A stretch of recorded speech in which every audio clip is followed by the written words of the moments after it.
Hello, everyone. You're listening to Cinema 5000. My name is Mallory. I've got 5 films to talk to you about on this episode that I watched in the past week.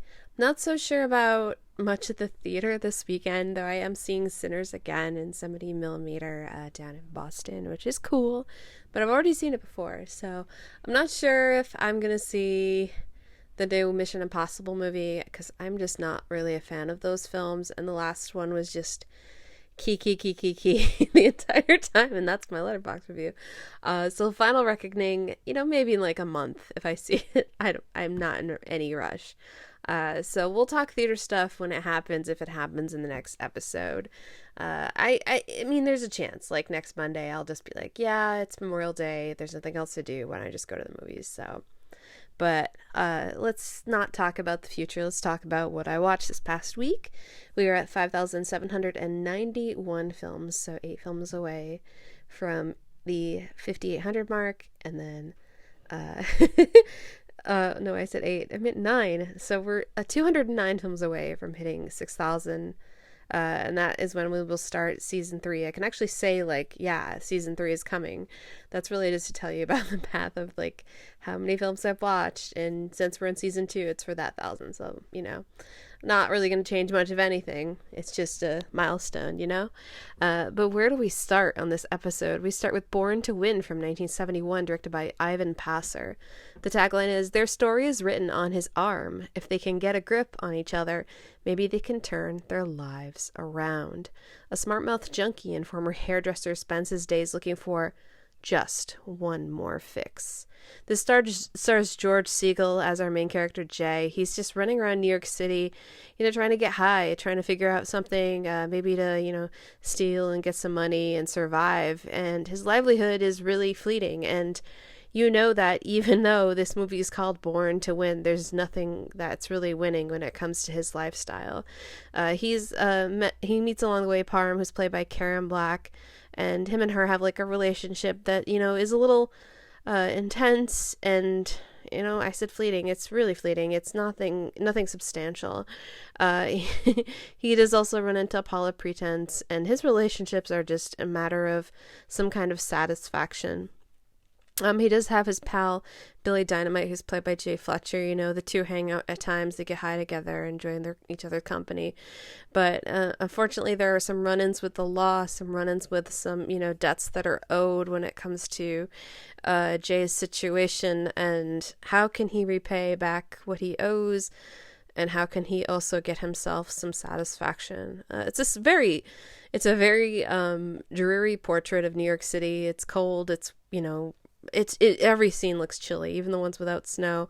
And there's a chill in the air when it comes to Jay's behavior, too. George Segal is really great in this movie. I thought this was a very fascinating film, as it just kind of just observes the slice of life of this man running around doing nothing great for himself, and his addiction is the one that takes over. Not going to spoil the end of this, but, everything is just... it's a disaster. I mean, there's movies that have been made about junkies where it's just one more thing leads to another thing that hurts somebody, or somebody gets beat up or harm, just nothing good. So this one, I was really kind of familiar with this idea of what this movie was, but then experiencing it, in some ways it feels like the blueprint for a number of films that I've seen that are indie dramas about junkies and such. But it's good. I recommend Born to Win. I gave this 3.5 stars. I watched this on the Criterion channel, just kind of on a whim, was looking for something set in New York. I love a New York movie, and this one's really great. It's made really well.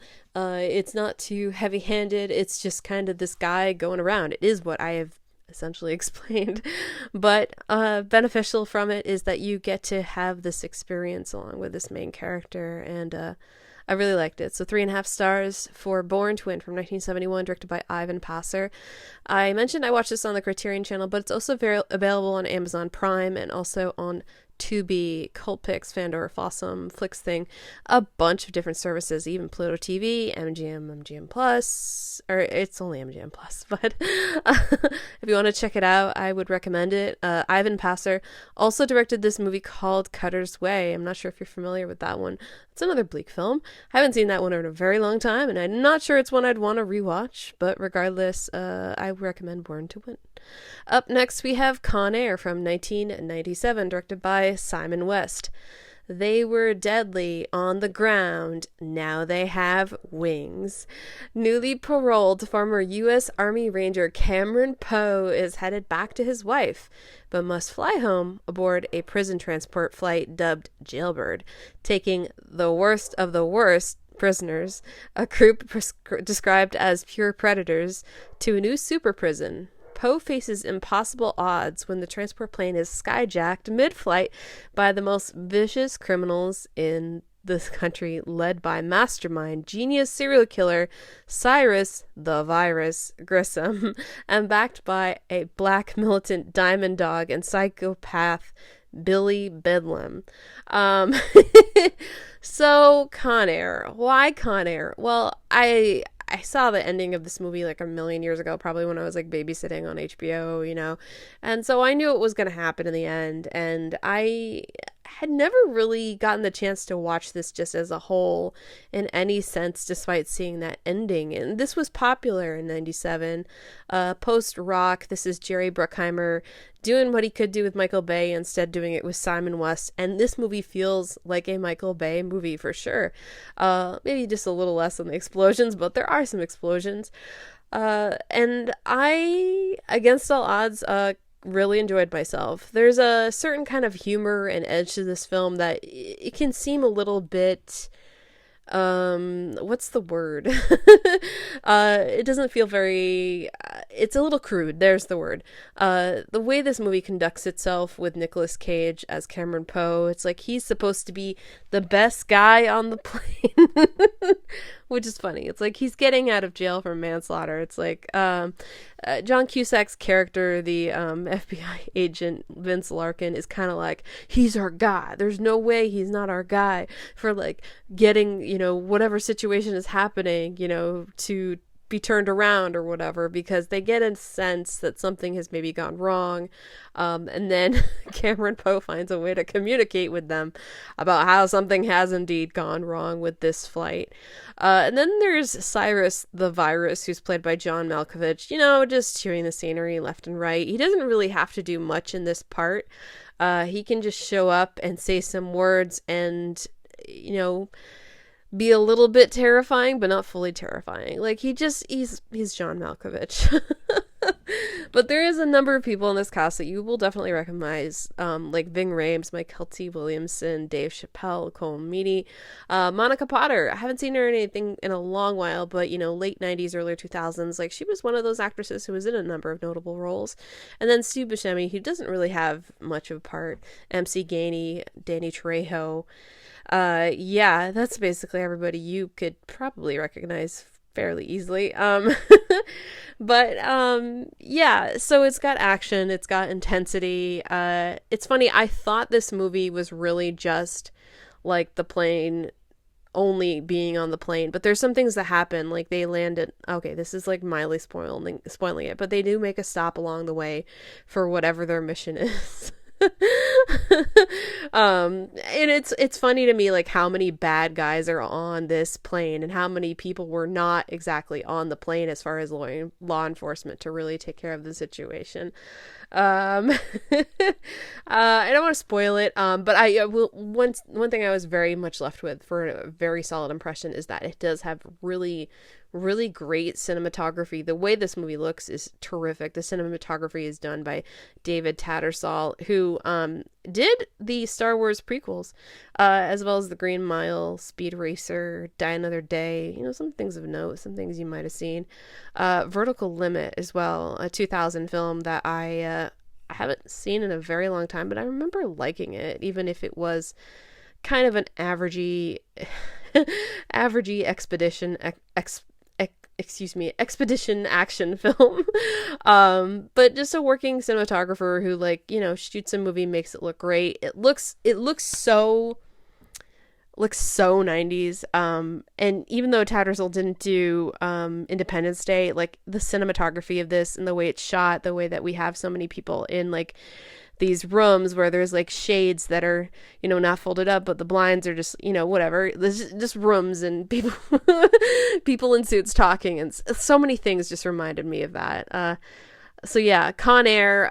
This is Nicolas Cage having some fun, kind of being the bad boy, but also like he's the good guy too, of course. John Cusack, I don't really care for John Cusack, but he's fine in this. The things that go on with him and his boss, Cole Meany, yeah, I mean, it's such movie shit, but like, it's all done well, and this is from 97, so like, this is the time when this was kind of happening for, you know, maybe the first or second time. Movies in the 80s were just not really made like this, and that's the Jerry Bruckheimer touch. Just as a producer, like his movies that he makes are big and bold, and you know, it still shocks me that this has like nothing to do with Michael Bay, because it feels like a Michael Bay movie, but no, that's the Bruckheimer coming right through. And Bruckheimer's movies, you know, very, very big movies. I've remarkably not seen all of them, but then again, a number of them are the Pirates of the Caribbean movies, which I have only seen the first one of, and National Treasure, which I've also never seen. But yeah, what else is there to say about Con Air? Yeah, remarkably, I like this. It does have a crude edge, as I said. It is very much of its time, but it is very much of a time where action movies were done pretty well and pretty solid and big and bold. Yeah, and I just remember the VHS cover that the video store I worked at had, and how like we had one copy, which was remarkable to me because it was always out like all the time, even though this was a big movie. And the movie came out in like, was it like the summer of 97? It had to have been a summer movie. How could this not be? I gotta double check on that. What was its US release date? Yeah, June 6, 97. So I started working at the small town video store I worked at the summer of 98. So like, we only had one copy of Con Air. I will never understand that. But yeah, 3 stars for Con Air from 1997, directed by Simon West. I had a good time. I mean, unless you like really don't like movies like this, I fail to see how anybody could not have a good time watching Con Air. Up next, we have Fierce People from 2005, directed by Griffin Dunn. The tagline is, "Every family tree has its nuts." A massage therapist looking to overcome her addictions and reconnect with her son, whose father is an anthropologist in South America, studying the Yanomami people, moves in with the wealthy ex-client in New Jersey. Okay, what exactly is that plot? Well, this is a period piece, so it takes place in 1980. We have Diane Lane doing the thing she did just a couple episodes ago in A Walk on the Moon, where she's a woman with a child, and she's kind of getting into this new situation with people around her that she's not so familiar with, and maybe having some personal exploration. Along the way, we meet her son Finn, who's played by Anton Yelchin, and I'm not a fan of Anton Yelchin's like work as an actor in his early stuff, so like when he's much younger, and I have to eat my words a little bit on that because I think he was very well cast in this movie. Now, Diane Lane's Liz is like, she's not really in a crisis mode necessarily as this massage therapist, but when she grabs her son to go to live in like a house on this rich guy's property, her son Finn is kind of confused about his life. He's just kind of like, why is my mom hanging out with these rich people? How does she know them? We come to find out that the rich guy that she knows, Ogden C. Osborne, who's played by Donald Sutherland, he had like an epiphany about his life when he was very ill, and Liz, Diane Lane, helped him overcome what he was going through, and so he's very thankful for her. Like, there's nothing between them that's like some kind of weird transaction or sexual thing. It's like, that's not what it is. And so when it comes to the portrait of these people and the things that they're connected with, this movie wants to talk to you about things in tribes and how people with less wealth, for sure, living in South American areas that are without power or, structured homes and such, they're just living by the rules of their tribe and their well-being. And, maybe there are things that happen between them if something happens. And that's what this movie wants to convey. Now, I was fully prepared to hate this movie because I swear I had never heard a good thing about it. And I was kind of interested in seeing this because not only Diane Lane, but because it's directed by Griffin Dunne. Now, he's not in the movie, but what does this have to, say or exist? Like, why? So this is based on a book, and it feels like a movie based on a book. There's certain pieces that happen with these characters and their interactions and the dynamics that go by the wayside that feel like book devices.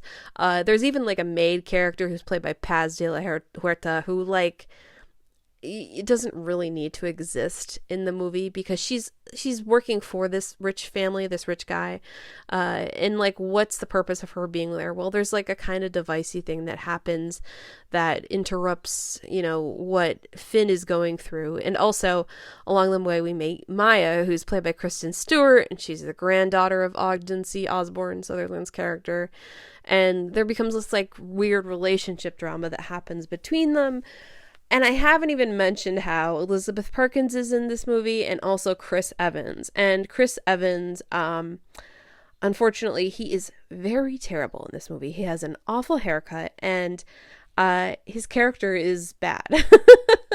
So there's all these moving pieces of these people and the relationship drama and sort of what happens to Finn and Liz as they exist in the shadow of these rich people that they're living with. All these things happening.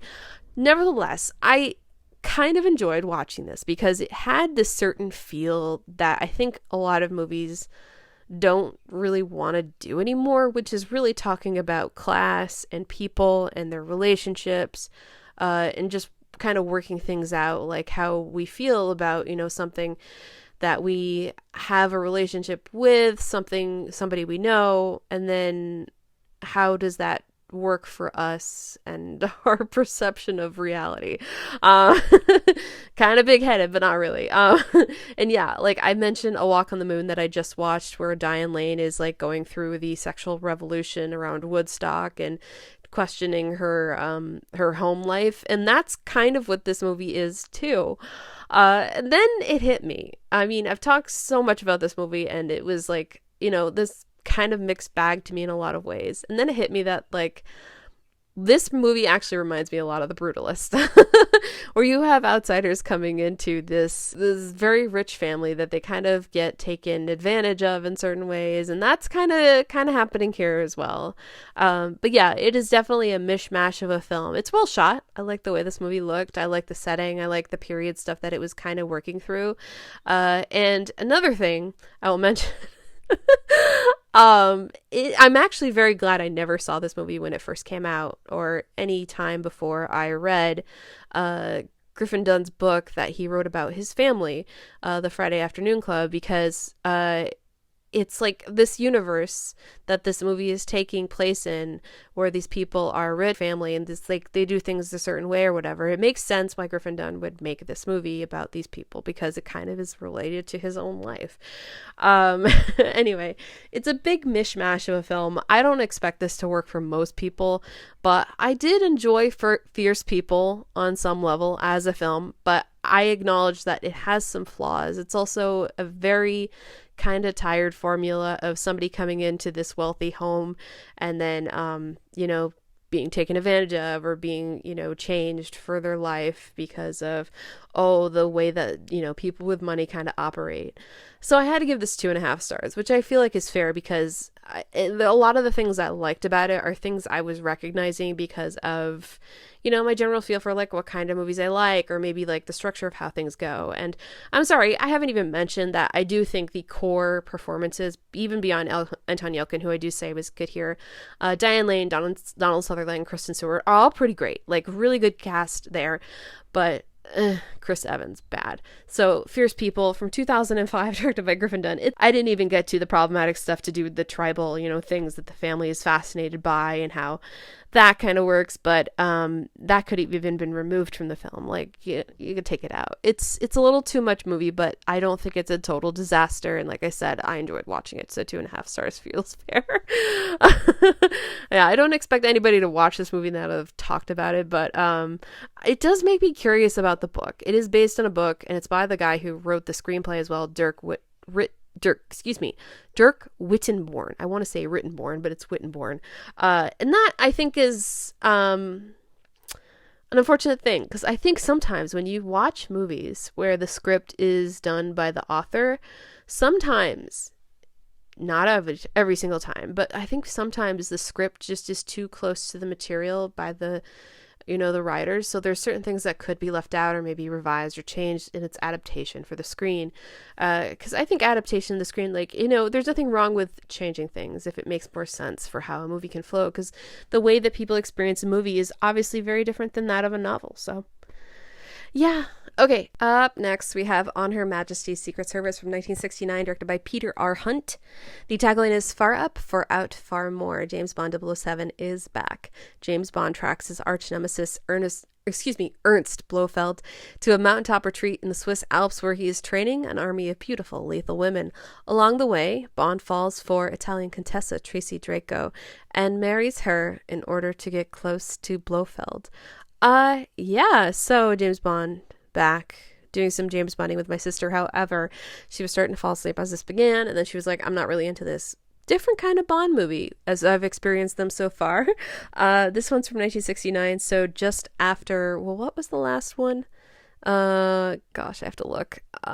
Just after You Only Live Twice, which I was a little mixed on, but still gave 3 stars. And I think this one is a marked improvement upon what the Bond movies have been so far that I've seen them.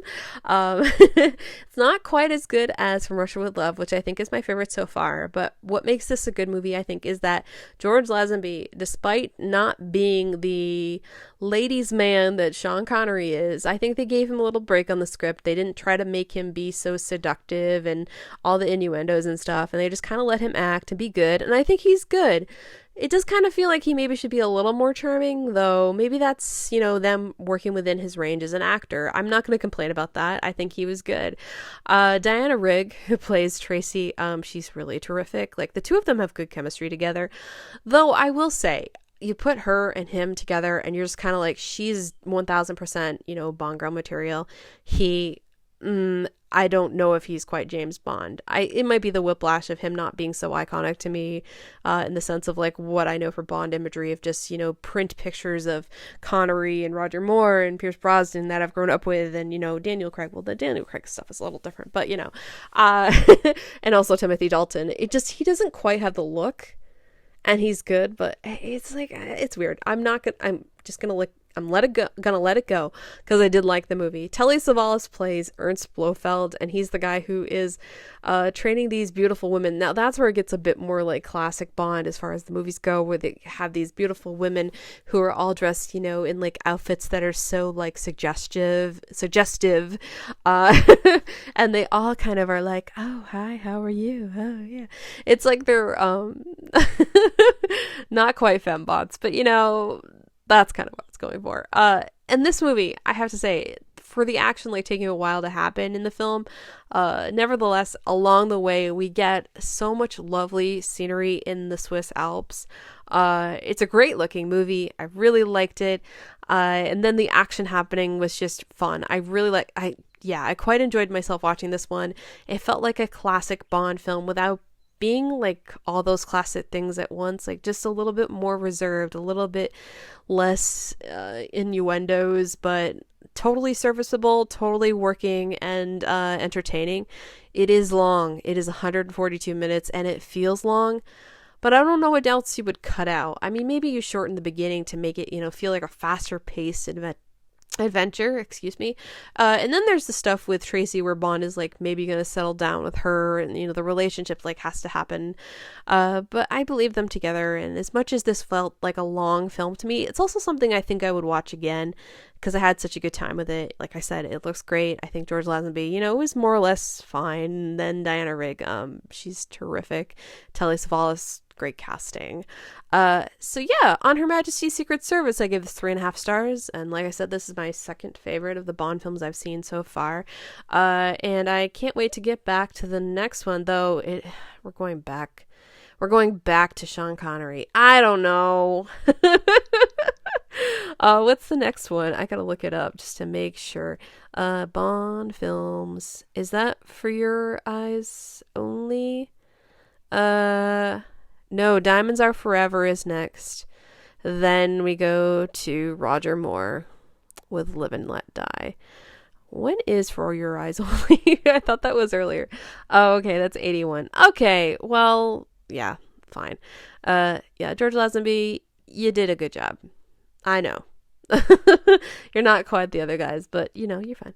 Okay, so the last film we're going to talk about is Driving Miss Daisy from 1981, directed by Bruce Beresford. The tagline is the funny, touching, and totally irresistible story of a working relationship that became a 25-year friendship. The story of an old Jewish widow named Daisy Worthen and her relationship with her black chauffeur, Hoke, from an initial mere work relationship grew in 25 years of strong friendship between two very different characters in a time where those types of relationships were shunned. Blah, blah, blah. I finally watched this one. I have never seen this movie. Like, it's maybe been on television and my grandpa was watching it and whatever. I was not impressed with this one, like, in any sense. I have to say, for a movie that's based on a play, it felt like there was a lot of things just not in this movie. It is so short. It feels very slight as a story and its structure. It plays all these notes that we are now familiar with as far as movies that take place in the South of a certain time, because certain people together means, oh, you're going to get pulled over by the cops. But maybe this is the movie that laid the groundwork for that. Maybe it isn't. I don't want to necessarily do the work to like look that up. I think this movie is just such a like afterthought of a film in a lot of ways. Miss Daisy, who's played by Jessica Tandy, like, she spends half the film being very much an insensitive person, and just like little things she'll say to Hoke that are like big red flags of her behavior, and how she's like she's the kind of person who says these things that are just racial dog whistles, but in the movie they're seen as her like really, like, the movie doesn't really grapple with them like on her behavior. So you just have like her son being like, okay, mom, okay, all right, I think you're okay, and her son Booley is played by Dan Aykroyd. But she's like, she's so terrible. And then the movie, like, in the end, they have the moment, like, this isn't really a spoiler, especially since, like, in the description there, it says 25-year friendship. She says, you're my best friend. It's like, well, if you weren't such a terrible person, you could have more friends. She's just so judgmental and old, and yeah, she's an old lady who should be, but the movie is, like, trying to play that off as heartwarming, and I'm just like, you suck. I'm very negative on this one because it just feels like a movie that happened in front of me with no real heft when it wants to play upon heft, and all these two people getting along together, and Hoke is just, he can only really exist in the circle of Miss Daisy, and it's not like we ever went to his house and we really got to know him more, and then maybe something where she had like an emergency and she had to drive to go see him.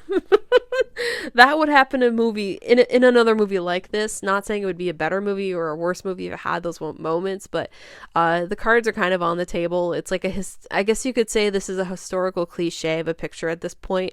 And I'm not saying it should get accolades because of that, because it started it all. I'm saying this movie is just so tired and dull. I really didn't get anything out of this other than just thinking, oh, this is the movie that really put Morgan Freeman on the map. That's great. And it's just a really tired example of how, cutesy things can be in the movies, but, in real life, this shit happens. And, yeah, it's really kind of unfortunate. She's just she's a bad person. I'll say it. Miss Daisy, you suck. Jessica Tandy, though, I mean, she's a good actor. Yeah, sure. But like, come on now. The first time I ever saw Jessica Tandy in anything was me seeing her in The Birds, and she does not get pecked to death in this one, unfortunately. Yeah, why the heck was Dan Aykroyd nominated for an Academy Award for his performance in this movie? That is strange. Very strange. Also, Patti LuPone is in this, and she's really bad in this too. But she's kind of just playing this like idea of like an uptight housewife who's not really a housewife. Like she's like kind of uppity a bit, and like she doesn't really have much of a part. But every time she was on screen, I was like, you could have given Patti LuPone so many different things to do, and this is what she gets. But yeah, I really did not like Driving Miss Daisy. Feels like a waste of time. Like, why would you watch this movie? Uh, my interest in watching it in this moment when I watched it on Tubi was just the fact that, oh, I've never seen this. And now that I've seen this, I am not impressed at all. Bruce Beresford. What other movies has Bruce Beresford done over the years? Um, well, he did Double Jeopardy. Guys, have you ever seen Double Jeopardy? It's a bit of a hoot. It is not a good film, but it is a bit of a hoot. He also directed a short as part of the film collection Aria, which had shorts by Nicholas Roeg, Charles Sturridge, Jean-Luc Godard, Julian Temple, Bruce Beresford, like I said, Robert Altman, Frank Rodham, Ken Russell, Derek Jarman, and Bill Bryden. I remember liking that. Would I watch it again? Maybe. Yeah, that was like something I got back in the day when I was like new to Netflix as like a teenager. Bruce Beresford also directed the movie that I saw not too long ago called Peace, Love, and Misunderstanding. Another terrible movie about people from different lives just like getting together. A conservative lawyer takes her two teenage children to meet their estranged hippie grandmother in Woodstock. Wow. Yeah, in Dawn's Party. Oh gosh, I did like this movie. That's crazy. Dawn's Party, 70s movie. Yeah, watch Dawn's Party. I remember liking this one. Oh, I would watch this one again. It's about people getting together for a dinner party, and it's Australian, and it's a really interesting film. That's on Canopy. Wow, what a far cry Dawn's Party is from Driving Miss Daisy. Though I am seeing here that Bruce Beresford directed this movie called Last Dance that I've always wanted to see, that's not on streaming anywhere, where Sharon Stone is on death row. Last Dance. He did movies like, oh my gosh, he did Crimes of the Heart. He did a TV version of Bonnie and Clyde. He did A Good Man in Africa. Hey, Sean Connery. Never saw it, but didn't really hear anything good about it. Yeah, a bunch of random stuff that I'm familiar with from being younger. Tender Mercies. Yeah, Bruce Beresford. Yeah, watch Dawn's Party. Don't watch Driving Miss Daisy from 1989. I gave it 1.5 stars. You can watch it or not watch it on Tubi right now, because I'm seeing some comments here that like makes Green Book like a masterpiece. Green Book is a better movie. Green Book has better performances in it, better screenwriting. Unfortunately, better screenwriting. Yeah, but it's not much of a stretch from Driving Miss Daisy. So, anyway, that is the episode. Yeah, watch Con Air. Watch Born to Win.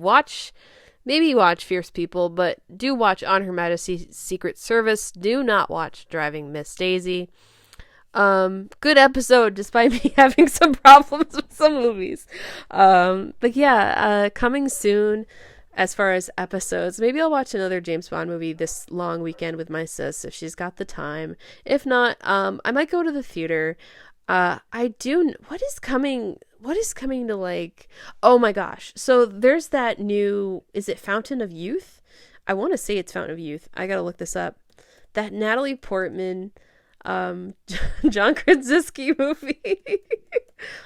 I don't know about you, but I have to watch that movie. Yes, Fountain of Youth. It's gonna be on Apple this weekend. I'm watching it. Directed by Guy Ritchie. There's no way it's going to be good, but I have to watch it. It has Steely Tucci in it too. This actually has some good reviews. What? Okay, 3.5, and then like a 1.5. Got free fancy popcorn, so I guess it was worth it.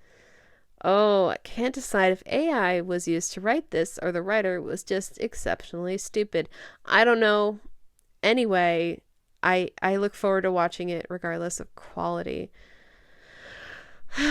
But what other things? Well, long weekend does make me want to crack open my Oliver Stone box set, which I have not gotten into for a while, and watch something like, oh, I don't know, Heaven and Earth, or maybe I'll watch Nixon or U-Turn.